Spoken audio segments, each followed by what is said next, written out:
We wish to concede defeat in the presidential elections in the Republic of Kenya of the year 2020-22, whose verification is ongoing at Bomas. This we are doing after seeing what our performance has been and after deep discussions with our teams in Bomas and consulting widely.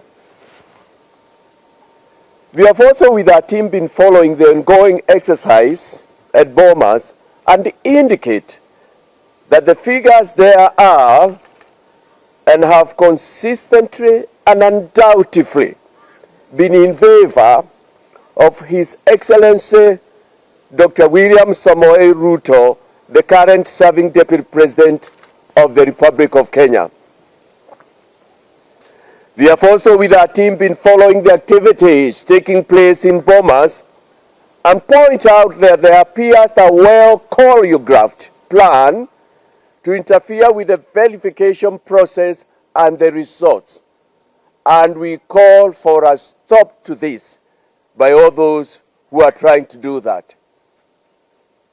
As we concede, which we hereby do, we want to thank our families, our secretariat, our campaign team, and all those who voted and prayed for us.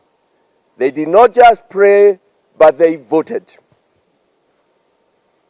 Also, as we concede, we wish to call on IEBC to be firm and steadfast and resolute on its task and mandate and announce the leading winner of the presidential election when that time, in their considered opinion, comes.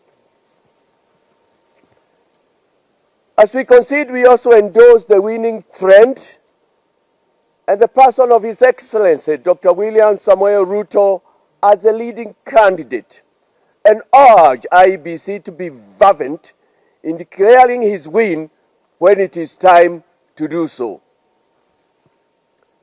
On our part, my running mate and I, we hereby indicate that we will collaborate with His Excellency, the Deputy President, and support him.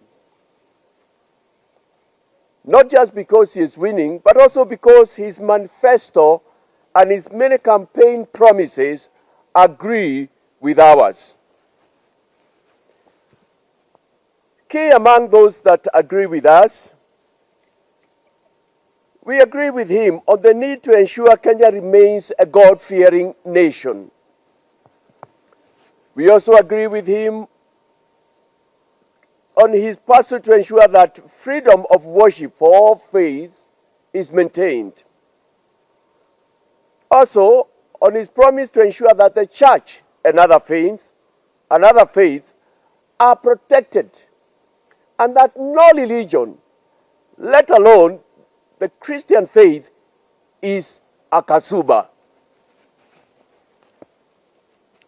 Finally, and these are just a few, as we concede, some of the other things we agree with him is their stand and his stand on our Christian churches and other faiths' values, and values that are accepted by our African cultures. As the scripture says in Hebrews 11:24-25, and here we paraphrase it, there comes a time when one would rather stand with a person or persons who they share some values with. That time for us, that time for me and my running mate has come. We choose to stand with the side of His Excellency, Dr. William Samoei Ruto, as the next President of Kenya, when the IEBC so announces. Thank you all. God bless you. God bless Kenya. For Kenya. We have also a message, and very humble, to His Excellency the President. Who is our President? He is the anointed and the man with the mantle. We are asking you, Mr. President, and I'm asking you personally as a presidential candidate, that you confirm to Kenyans that you or the deep state around you will not influence elections towards your preferred candidate, but that you will also hand over to me when I win, as I have confidence that Kenyans, when they get to the box, they will vote for me. They are just quiet. Many have told me, millions, that they know who they'll vote and that they'll vote for me. That you will give me, hand over that mantle to me. Let me ask my running mate to come and read a paragraph, and then I'll come. We wish to promise Kenyans that ours will be a government that you have not witnessed before. Number one, it will be a unity government. We have proposals from Kenyans of names to join our government, from the church and other religious organizations, names of promising but unsuccessful presidential aspirants, names from our competitors whom we feel they have something to offer Kenya and would like them to be part of our next government. We have names, and we are asking for more from the youth, women, PWD, people with disabilities, the press.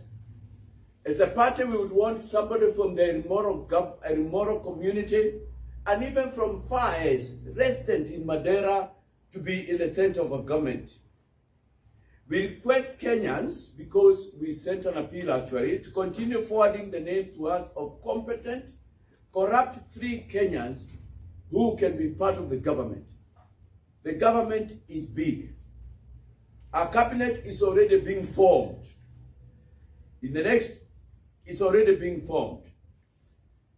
As to itinerary and schedule, in the next 2 days, Friday and Saturday, Agano will be doing what we are calling a prayer for peace and praise and meet the people roadshow campaigns.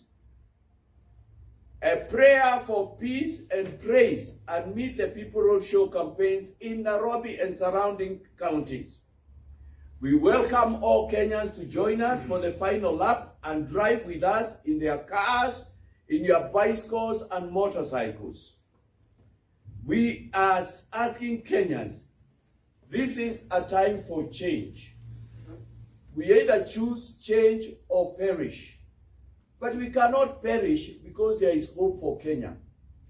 And by perishing, we mean, if we don't choose a completely new government, we are choosing some other 59 years of going around the mountain of corruption, scandals, mismanagement, and wastage. Please, on Tuesday, the 9th August, vote. Let me have the hand of my running mate. The duel of David Maure Waihiga and Ruth Mucheru Mutua to change Kenya so that Kenyans can move forward. And now we want to tell you there is hope for Kenya. Kenyans, there is hope for Kenya.